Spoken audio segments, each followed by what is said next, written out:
जय हिंद दोस्तों, आदर्श ज्ञान पर आपका स्वागत है। आप आज प्रैक्टिस करने वाले हैं पार्ट 77 रीजनिंग का, जिसमें टॉप 20 अति महत्वपूर्ण प्रश्न आज हम लेके आए हैं। और इस प्रश्न का अधिक से अधिक प्रैक्टिस जरूर कीजिए, इसलिए कि यह प्रश्न आपके कई प्रीवियस ईयर में पूछे गए एग्जाम के प्रश्न हैं, जिसको संग्रहित करके हम आज टॉप 20 में लेके आए हैं। टॉप 20 जो प्रश्न है ये बहुत ही महत्वपूर्ण प्रश्न है। इसका प्रैक्टिस आप रेगुलर करते रहिए ताकि आपका स्कोर प्रैक्टिस से बढ़ते रहे। वीडियो को शुरू से अंत तक जरूर देखिए। वीडियो अच्छा लगे तो लाइक और कमेंट कर दीजिएगा। चैनल पे नए आए हैं तो प्लीज सब्सक्राइब कर लीजिए। अब आते हैं सीधा क्वेश्चन नंबर 1 पर। निम्नलिखित श्रृंखला में प्रश्न चिन्ह के स्थान पर कौन सी संख्या आएगी? प्रश्न चिन्ह के स्थान पे कौन सी संख्या आएगी उसे ज्ञात करना है। तो प्रश्न चिन्ह के स्थान पे जो संख्या आएगी उसे ज्ञात करने के लिए हमें संबंध स्थापित करना होता है दो सारे अक्षरों के बीच। 101 और 110 के बीच कौन सा संबंध होगा वो ज्ञात करना होगा। 102 में हम क्या करें कि 110 हो जाए, तो 102 को हम 8 जोड़ते हैं। 102 में हम कितना जोड़ेंगे? तो 8 जोड़ेंगे तो 110 हो जाएगा। 110 में हम कितना जोड़ेंगे? जो 126 हो जाएगा। 8 यदि यहाँ जोड़े तो 10 जोड़ने से नहीं, 16 जोड़ने से। अब यहाँ पे पैटर्न क्या मिल रहा है हमें? यहाँ पे पैटर्न मिल रहा है, हमारा पैटर्न यहाँ पे मिल रहा है कि 8 से 16 में क्या किए हैं? 8 प्लस किए हैं। तो हम अगला जो संख्या जो प्राप्त करेंगे फिर 8 प्लस करके प्राप्त करेंगे। मतलब 16 में 8 जोड़ेंगे, 16 में 8 जोड़ेंगे तो कितना आ जाएगा? 16 8 24। अब हम अगला 24 प्लस करेंगे तो 150 आया है। 24 में फिर 8 जोड़ेंगे हम, 24 में 8 जोड़ेंगे तो कितना हो जाएगा? 32। 150 में 32 जोड़ने पर 182 हो जाएगा। तब प्रश्नवाचक चिन्ह के स्थान पे क्या जोड़ने से? यहाँ 8 जोड़े तो यहाँ भी हम 8 जोड़ने से प्राप्त करेंगे। मतलब 32 में 8 जोड़ेंगे तो 40।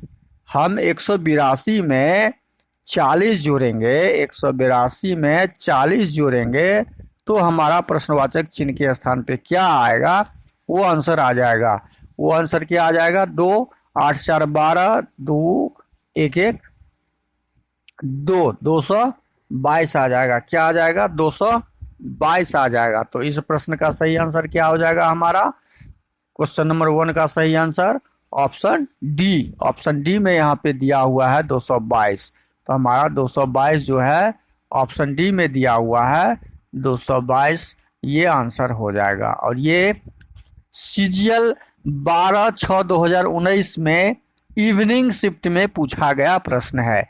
तो इस तरह के प्रश्न, आपके सारे प्रश्न एग्जाम में पूछे गए प्रश्न को हम आपके लिए लेके आए हैं। इसका अधिक से अधिक प्रैक्टिस जरूर कीजिएगा। अगला प्रश्न है आपका क्वेश्चन नंबर 2।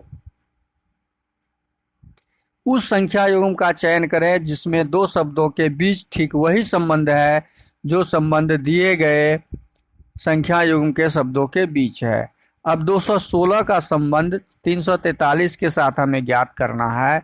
वही संबंध हमें ऑप्शन से ढूंढना है।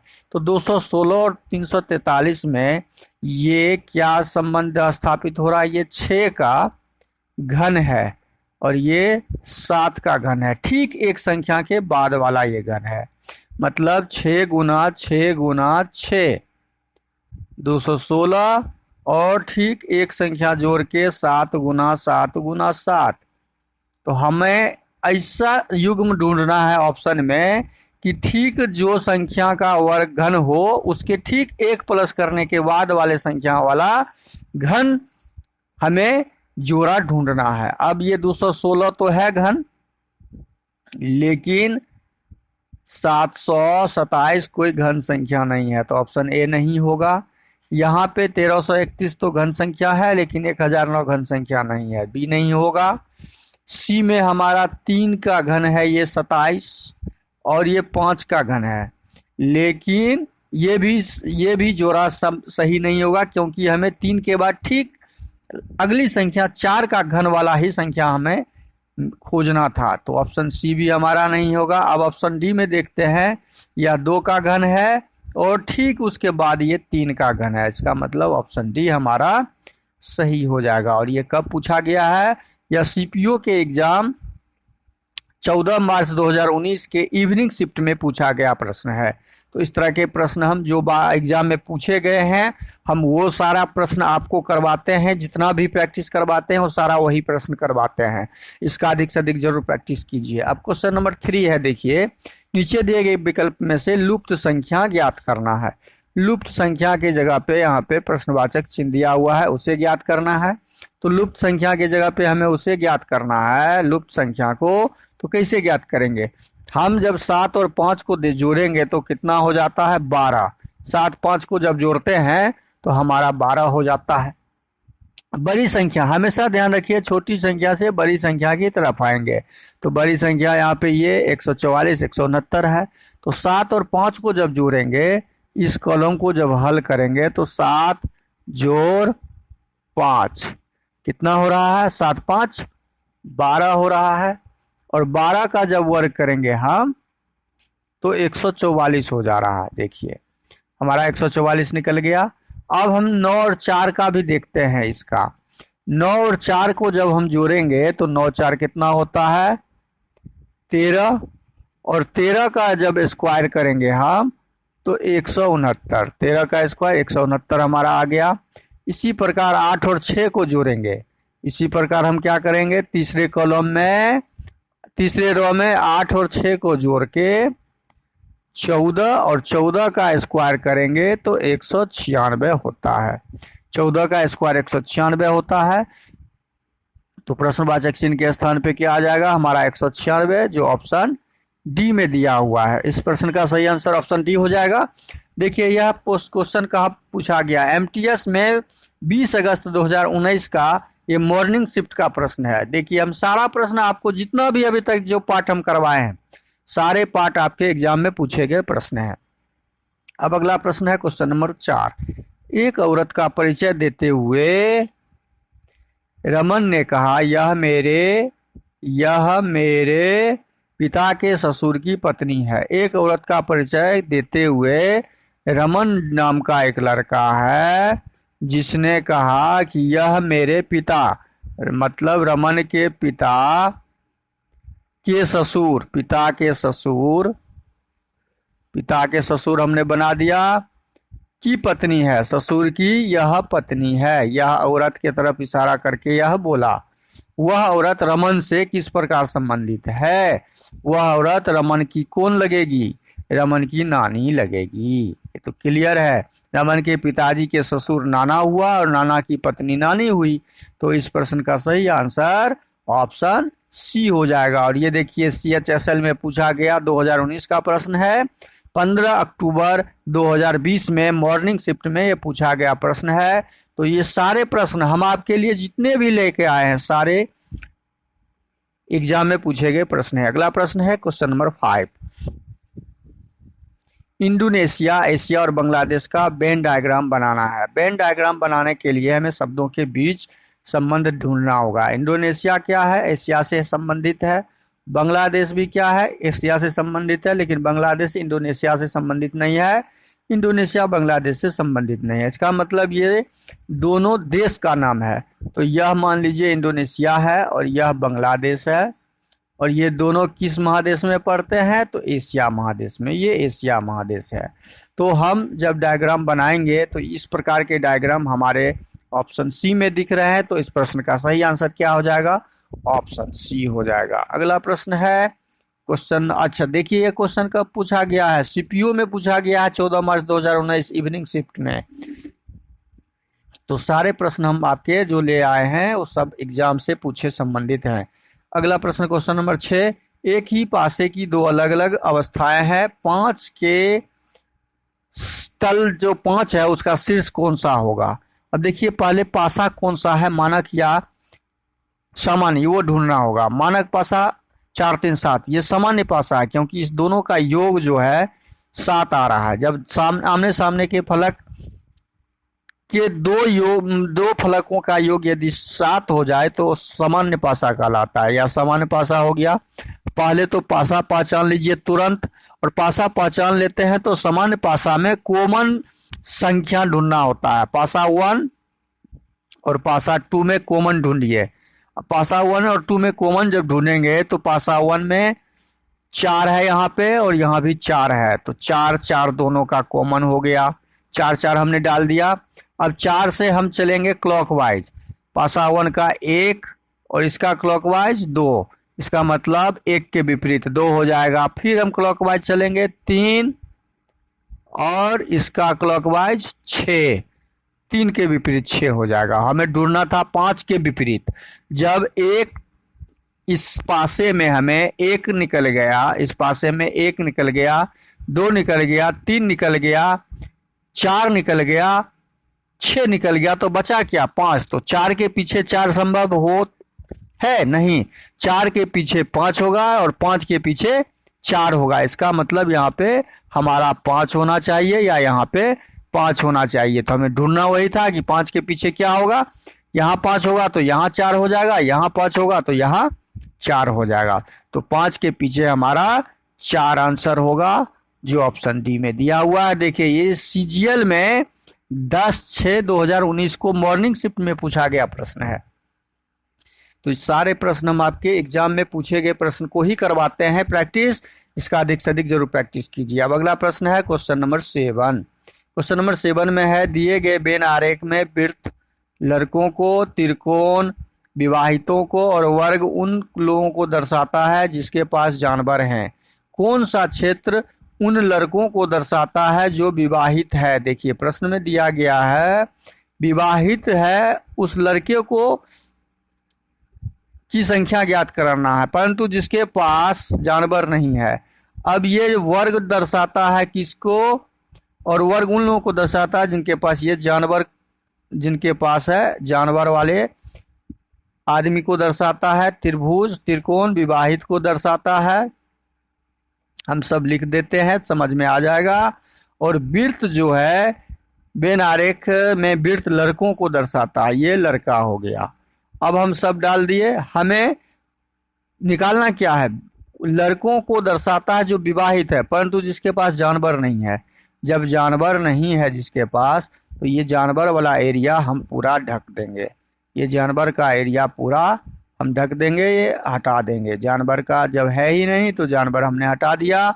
जानवर की संख्या कोई भी इसमें नहीं इंक्लूड होगा। अब प्रश्न में दिया है उन लड़कों को दर्शाता है जो केवल विवाहित है, तो केवल विवाहित ये केवल ये लड़का केवल दिखा रहा है तो ये भी हट जाएगा, ये संख्या भी हट जाएगा। केवल जो लड़का भी है और विवाहित भी है दोनों को दर्शाता है वो संख्या 4 है। तो इस प्रश्न का सही आंसर क्या हो जाएगा? Option D 4। और यह कब पूछा गया है? CHSL में 2020 में 20/10 को पूछा गया, इवनिंग शिफ्ट का प्रश्न है। तो गौर कीजिए, सारे प्रश्न हम आपके एग्जाम से रिलेटेड जो भी अपडेट एग्जाम है उसका संबंधित प्रश्न लेके आए हैं। अब क्वेश्चन नंबर 8 है, गणित के कार्य में रमन जितने सवाल सही रमन के हुए उससे 3 गुने गलत हो गए। यदि उसने कुल मिलाकर 72 सवाल बनाए तो उसने गणित कार्य में कितने सवाल? अब ये बहुत आसान है। ये विविध, ये जो आपका एग्जाम में पूछा गया प्रश्न है ये विविध में से लेके गणितीय संक्रियाएं का प्रश्न डाल दिया है। तो अब मान लीजिए हम रमन का सही सवाल का हम जब निकाल लें कि सही में क्या बनाया गया, तो वही तो सही का सवाल का आंसर ढूंढना है। तो हम उसको मान लेंगे क्या? हम उसे मान लेते हैं सही प्रश्नों की संख्या, सही प्रश्नों की संख्या x, तो उससे 3 गुने गलत करते हैं। तो गलत प्रश्नों की संख्या कितना? गलत प्रश्नों की संख्या 3 गुना, कुल कितना? कुल 72। बस यही तो करना था। कुल 72 है तो x प्लस 3x, सही और गलत, सही जोड़ गलत बराबर कुल। कुल तो यही प्रश्न बनाया है ना। तो 4x बराबर 72, 4x बराबर 72, तो x का मान क्या हो गया 18। यही तो आंसर हो गया। सही वाला हमारा क्या मान था, सही प्रश्नों की संख्या कितना था 18, हमें ज्ञात क्या करना था, सवाल सही बनाए। कितने सवाल सही बनाए, तो 18 सवाल उसने सही बनाए। और यह कब पूछा गया है, CHSL का 2019 में इवनिंग शिफ्ट में पूछा गया प्रश्न है। गौर कीजिए, सारे प्रश्न आपके बहुत ही महत्वपूर्ण है, अति महत्वपूर्ण है। अगला प्रश्न है क्वेश्चन नंबर 9। ए का अर्थ भाग है, बी का अर्थ, देखिए ए का अर्थ भाग दिया हुआ है, तो ए के जगह पे क्या हो जाएगा, ए का अर्थ भाग है तो भाग डाल देंगे। बी का अर्थ गुना है, तो बी का अर्थ गुना दिया हुआ है तो बी को हटा के हम गुना रख देंगे। सी का अर्थ जोड़ दिया हुआ है, तो सी को हम हटा के जोड़ डाल देंगे। सब देखिए हट हट के क्या हो जाएगा, स्थान बदल देगा। डी का अर्थ घटाव है, तो डी को हटा के घटाव डाल दिए।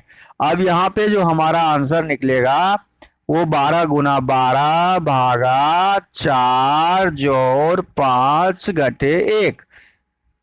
12 गुना 4 तिया 12 जोड़ 5 में से 1 गया 4, तो 12 तिया 36 जोड़ 4 बराबर 40। हमारा आंसर क्या आ रहा है, 40 आ रहा है, जो कहां पे दिया हुआ है, ऑप्शन बी में दिया हुआ है। ऑप्शन बी हमारा सही हो जाएगा। इस प्रश्न का सही आंसर ऑप्शन बी हो जाएगा।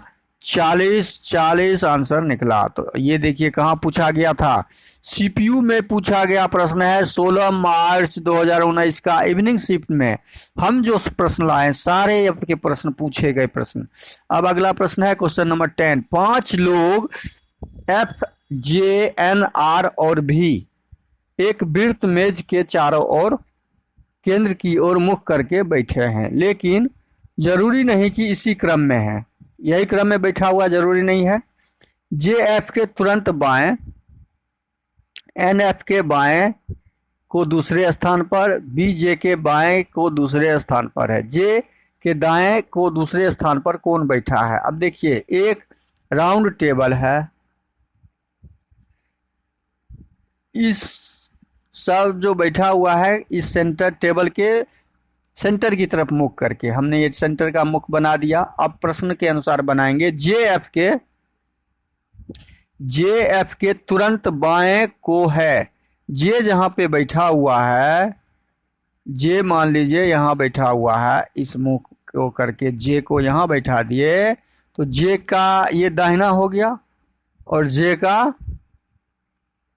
जे एफ के तुरंत बाएं, अच्छा एफ के तुरंत बाएं, ये तो एफ को हमको पहले बैठाना होगा, ये एफ बैठ गया तो एफ का ये दाहिना हो गया, एफ का ये क्या हो जाएगा राइट और ये लेफ्ट। एफ के तुरंत बाएं जे बैठा दिए, ठीक है, जे बैठ गया। लाइन 1 हमारा कंप्लीट। लाइन 2 एन एफ के बाएं, एन एफ के बाएं, एफ का बायां ये है को दूसरे स्थान पर है, तो पहला स्थान में जे बैठ गया तो दूसरा स्थान में कौन बैठ जाएगा, एन बैठ जाएगा, एन को भी हमने बैठा दिया। दूसरा लाइन भी हमारा कंप्लीट। तीसरा लाइन है भी जे के बाएं को दूसरे स्थान पर है, भी एक बैठा हुआ है जो जे के बाएं है, जो जे के बाएं बैठा हुआ है, तो जे यहां पर बैठा दिए हैं, तो जे के बाएं भी बैठा हुआ है लेकिन दूसरे स्थान पर, तो जे का ये राइट हो गया और ये लेफ्ट हो गया। लेफ्ट स्थान पे, पहला स्थान पे एन बैठा हुआ है, तो दूसरे स्थान पे हम किसको बैठा देंगे, प्रश्न के अनुसार भी को बैठा देंगे। भी बैठ गया, भी बैठ गया। अब क्या है यहाँ पे, ये हटा देंगे। अब क्या हो गया हमारा, ये लाइन भी कंप्लीट हो गया। अब है सब पांचों बैठ गया, 1 2 3 4, 4 ही बैठा ना। भी जे के बाएं दूसरे स्थान पर है, तो अब बचा हमारे सामने क्या, आर। आर के बारे में हम आर को कहाँ बैठाएंगे, जो जगह खाली है उस जगह में, इस बीच में कोई नहीं आ सकता है, तो जगह हमारा खाली यहाँ पर है, तो हम आर को बैठा दिए, आर को बैठा दिए। अब प्रश्न में दिया है जे के दाएं को दूसरे स्थान पर, जे का दायां तरफ, जे यहाँ पर है, इसका दाहिना ये हुआ, पर दूसरे तरफ पहला ये हो गया, दूसरे पर आर बैठा हुआ है। यही तो ढूंढना था हमें, दूसरे पर कौन बैठा हुआ है, आर। तो हमारा आंसर क्या हो जाएगा, ऑप्शन डी हो जाएगा, दूसरे पर आर बैठा हुआ है। अब यह प्रश्न हमारा पूछा गया था एमटीएस में 2019 में, सेकेंड शिफ्ट में पूछा गया प्रश्न है। अब देखिए इस प्रश्न को हल जब हम करेंगे तो गौर हमेशा ध्यान रखना है, टेबल को राउंड बना के टेबल के मुख की ओर बिठा देंगे। अगला प्रश्न है क्वेश्चन नंबर 11, 31 जनवरी 2007 को सप्ताह का कौन सा दिन होगा। यह सीजीएल में 7 मार्च 2020 को पूछा गया प्रश्न है। इसको सही से समझिएगा। यदि इस तरह का कोई डेट दे दिया हो और तब हमें ज्ञात करना हो तो इसका सीधा सा आसान सा तरीका है कि पहले हम ईस्वी का, पहले का दिन ज्ञात करने के लिए दिन बराबर हो जाएगा ईस्वी 2007 जो लिखा हुआ है, ईस्वी का 2 दहाई अंक का हम संख्या डालेंगे और उसी दहाई वाले अंक में हम 4 से भाग लगाएंगे, क्योंकि प्रत्येक 4 साल में एक बार लीप ईयर वर्ष होता है। तो इसमें कोई भाग लगाने के बाद भागफल 1 आएगा और उसके बाद के भागफल को हम दशमलव के भागफल को छोड़ देंगे। पूर्ण रूप का भागफल जो आएगा वो हम डाल दिए। पूर्ण रूप के भागफल के बाद हम क्या करेंगे, ईस्वी का काम खत्म हो गया। अब हम डेट को देखेंगे, डेट जो डेट दिया हुआ रहेगा वो डेट डाल देंगे। तो हम 31 जनवरी डाल दिए। अब 31 के बाद जनवरी का कोड डालेंगे। तो यह टेबल आपको याद रखना होगा। जनवरी का कोड 1 होता है। इसका फुल डिटेल्स हम आपको डिस्क्रिप्शन में डाल देंगे वीडियो, उसको समझ लीजिएगा कोड का। और एक कोड होता है और 6 हम डाल देंगे। 6 किसका कोड होता है, 1 जनवरी माह का कोड होता है और 6 कोड होता है आपका सप्ताह का। किसका कोड होता है, वर्ष का कोड होता है। 2007 का कोड। उसके बाद हम 7 से भाग लगा देंगे, जोड़ के 7 से भाग लगा देंगे तो ये 7 7 कट जाएगा। 7 1 8, 6 14, 7 1 8, 8 1 9, 6 15, 1 16, 16 15 जोड़ 31 बट्टा 7, 5 1 6, 3 1 4, 46 बट्टा 7 से भाग लगाइए और शेष ज्ञात कीजिए। 7 8 7 5 7 छक्के 42, 43, 44, 45, 46। शेष हमारा कितना बचा, 4। शेष हमारा क्या आ रहा है, 4 शेष आ रहा है। शेष जो हमारा आएगा वही दिन में जुड़ जाएगा। शेष 4 और ये 4 कहाँ पे जुड़ जाएगा, 31 जनवरी। शेष 4 आने से हमारा शेष 4 का कोड होता है, शेष 4 का कोड बुधवार होता है। 4 किसका कोड होता है, बुधवार का कोड होता है। यह सारा जानकारी आपको हम प्लेलिस्ट में वीडियो डाल देंगे, उससे आपको मिल जाएगा। तो हमारा आंसर क्या हो जाएगा, ऑप्शन डी हो जाएगा। और यह पूछा गया है सीजीएल के 7 मार्च 2020 में। यह भी बहुत ही महत्वपूर्ण प्रश्न है। अगला प्रश्न है आपका क्वेश्चन नंबर 12। उस आकृति का चयन करें जो अगली आकृति श्रृंखला में आएगी। देखिए ईबीसीपीओ 14 मार्च 2019 में पूछा गया प्रश्न है। इसमें इस आकृति में एक लाइन दिया हुआ है और अगली आकृति में यह एक लाइन 2 लाइन में कन्वर्ट हो गया। फिर अगली आकृति में ये 2 लाइन 3 लाइन में कन्वर्ट हो गया। तो फिर अगली आकृति जो हमारा होगा वो 4 लाइन में कन्वर्ट होगा, 2 यहाँ और 2 यहाँ। और इसको शुरुआत क्यों किए हम, क्योंकि ये शुरुआत पहले से हमारा पहला लाइन जो शुरुआत हुआ था ये बीच से ही, तो दूसरा लाइन भी हमारा बीच से ही शुरुआत होगा, इसीलिए यहाँ पे ये होगा। और ये ऑप्शन सी में दिया हुआ है, option A, option B, option D इसमें नहीं होगा। तो इस प्रश्न का सही आंसर सी हो जाएगा। अगला प्रश्न है क्वेश्चन नंबर 13। नीचे दी गई आकृति में कितने वर्ग हैं? और वर्गों की संख्या के लिए 1 2 3 1 2 3 ज्ञात करते हैं और उसके वर्गों को हम गुना कर देते हैं। 1 का स्क्वायर और जोड़ देते हैं, 2 का स्क्वायर, 3 का स्क्वायर, 1 जोड़ 4 जोड़ 9 4 13 1 14 और ये 2 वर्ग आपके अंदर में दिए हुए हैं, तो 14 2 16। हमारा आंसर क्या आ जाएगा? 16। इस प्रश्न का सही आंसर ऑप्शन सी डी। और जो CHSL में पूछा गया 10 जुलाई 2019 का इवनिंग शिफ्ट का प्रश्न है। अगला प्रश्न आपका क्वेश्चन नंबर 14।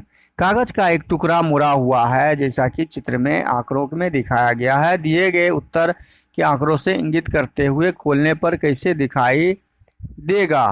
तो यह कैसा दिखाई देगा? यह दिखाई देगा, यहाँ पे ये अंतिम रूप से काटा हुआ है। जब इसको हम खोलेंगे, ये भाग तो यहाँ पे दिया हुआ है ही, ये कट करके ऐसे दिया हुआ है। नेट को बंद कर दो।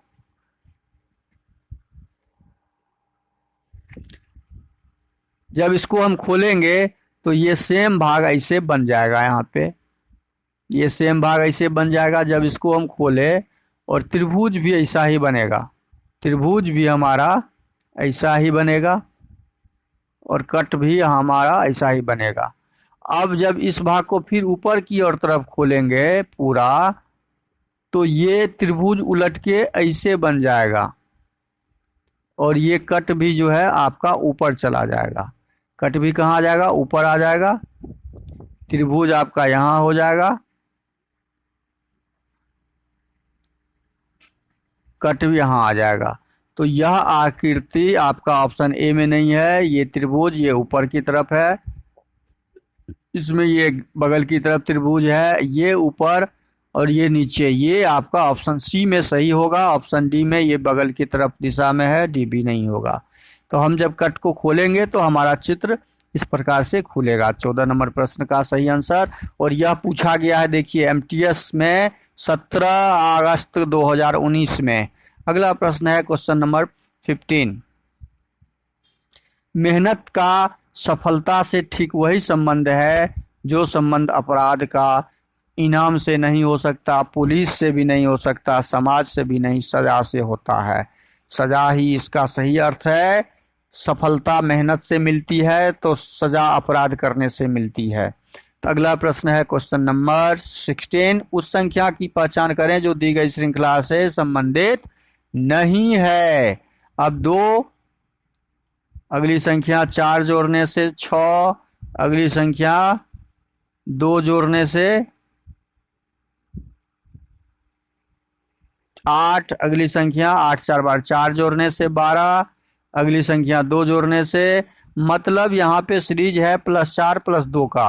अब ऊपर वाले दूसरी सीरीज को हम चेक करते हैं। 6 2 8, 2 जोड़ने से 10 2 12,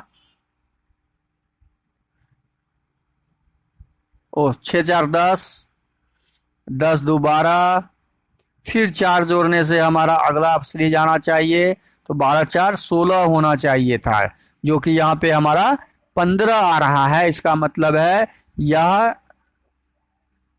हमें ढूंढना क्या था? श्रृंखला में गलत स्थान पर जो है 15 है, तो यहाँ पे 15 वाला आंसर ही हमारा सही होगा। यहाँ पे 16 होना चाहिए। तो यह पूछा गया है आपका CPO 16 मार्च 2019 मॉर्निंग शिफ्ट का प्रश्न है। अगला प्रश्न क्वेश्चन नंबर 17। दी गई श्रृंखला में प्रश्न चिन्ह के स्थान पे क्या आएगा वो ज्ञात करना है। प्रश्नवाचक चिन्ह। अब देखिए 12 और 8 को क्या किया है? 12 8 20 और 20 चौका 80, 16 6 22, 22 चौका नहीं। ये जोड़ का संबंध नहीं आ रहा है, तो इसमें क्या संबंध बन रहा है देखते हैं।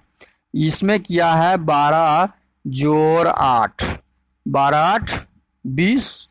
यहाँ पे क्या किया है? 12 8 20 और गुना 12 घटे 8, तो 12 8 20। यही तो किया है। 20 गुना 4 80 आ गया 80। अब दूसरा वाला जो है उसको हम देखते हैं, दूसरा में क्या हुआ है। 16, इसको अभी जब हम सॉल्व करेंगे तो क्या होगा, 16 जोड़ 6 करेंगे, 16 में 6 को जोड़ेंगे और गुना 16 में 6 को घटा देंगे। यही पैटर्न तो लगा हुआ है। 16 में 6 जोड़ेंगे 22, गुना 16 में 6 घटाएंगे 10, 220। देखे, यही पैटर्न तो हमने ढूंढ लिया। वही पैटर्न हम तीसरी कॉलम में भी लगाएंगे। तीसरी कॉलम में लगाएंगे तो 25 में 20 जोड़ देंगे और फिर गुना करेंगे और 25 में 20 घटा देंगे। तो हमारा क्या प्राप्त होगा, 25 में 20 जोड़ेंगे तो 45 और गुना 5, 45 में 5 से गुना करेंगे तो 5 चौके 20, 2 22, 225। 225 कहाँ पर है, ऑप्शन बी में है। कहाँ पर है, ऑप्शन बी में। तो इस प्रश्न का सही आंसर हमारा क्या निकलेगा, ऑप्शन बी।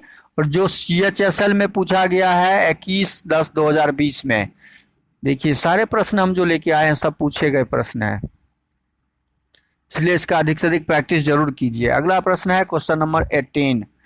दिए गए पैटर्न को ध्यानपूर्वक अध्ययन करें और उस आकृति को चयन करें जो प्रश्नाकृति में दिए गए पैटर्न को पूरा करता है। यह पैटर्न को पूरा करेगा कब, जब यहाँ पे गोलाकार भाग को ऐसे पूरा कर लेगा, गोल कर लेगा। तो ये गोल कर लेगा कहाँ पर है, यहाँ पर भी है, यहाँ पर भी है, इसमें नहीं है, ये तो संभव ही नहीं है। अब इसके लिए फिर वर्ग को पूरा करेगा, ये वर्ग का आकृति ऐसे बनाएगा। तो वर्ग का आकृति इसमें दो है, ये नहीं होगा, इसमें वर्ग का आकृति है ही नहीं। अब ये वर्ग का आकृति यहाँ पे बना रहा है और एक कॉर्नर में ऐसे लाइन बनाएगा, ये कॉर्नर। तो ऑप्शन ए इसका सही आंसर हो जाएगा। अगला प्रश्न है क्वेश्चन नंबर 19। कथन पढ़ के हमें डायग्राम बनाते हुए निष्कर्ष को चुनना है। सभी भोर दिन है। अब क्या है कि ये भोर है और सभी भोर क्या है, दिन है। दिन का बना दिए डायग्राम, कोई दिन रात नहीं है। तो ये रात हो गया, ये रात हो गया, और कोई भी दिन रात नहीं है, हमने क्रॉसिंग कर दिया। कोई भी दिन है जो रात नहीं है, हमने दर्शा दिया। अब हम क्या करेंगे, निष्कर्ष को पढ़ेंगे। कोई रात दिन नहीं है। प्रश्न में क्या दिया है कि कोई रात जो है, रात और दिन में कोई संपर्क ही नहीं है। तो ये तो सेंटेंस सही है, ये स्टेटमेंट सही है। कुछ भोर रात हैं, भोर यहाँ पर है, कुछ भोर, कोई भी भोर रात नहीं है। भोर और रात दोनों अलग अलग यहाँ पे हैं। तो कोई भी भोर रात नहीं है, कुछ तो संभव ही नहीं है, कोई रहता तो यह सेंटेंस सही होता। तो ये आपका निष्कर्ष गलत है। तो केवल निष्कर्ष 1 ही सही है, यह इस प्रश्न का सही आंसर हो जाएगा। अगला प्रश्न है क्वेश्चन नंबर 20। 20 नंबर प्रश्न का सही आंसर आप लोगों को देना है। क्या देना है, नीचे 4 विकल्प दिए गए हैं। 3 किसी ना किसी प्रकार से समान है लेकिन एक असमान है। अलग को चुनिए। इस चारों में अलग कौन सा है, उसे चुन के आपको कमेंट बॉक्स में कमेंट करना है और आंसर में आपका रिप्लाई जो होगा वो क्वेश्चन नंबर डालने के साथ आंसर जो सही होगा वो डाल दीजिएगा। वीडियो शुरू से अंत तक जरूर देखिए। वीडियो अच्छा लगे तो लाइक कर दीजिए। चैनल पे नए आए हैं तो प्लीज सब्सक्राइब कर लीजिए और दोस्तों को अधिक से अधिक शेयर जरूर कर दीजिए। थैंक यू, धन्यवाद। जय हिंद, जय भारत।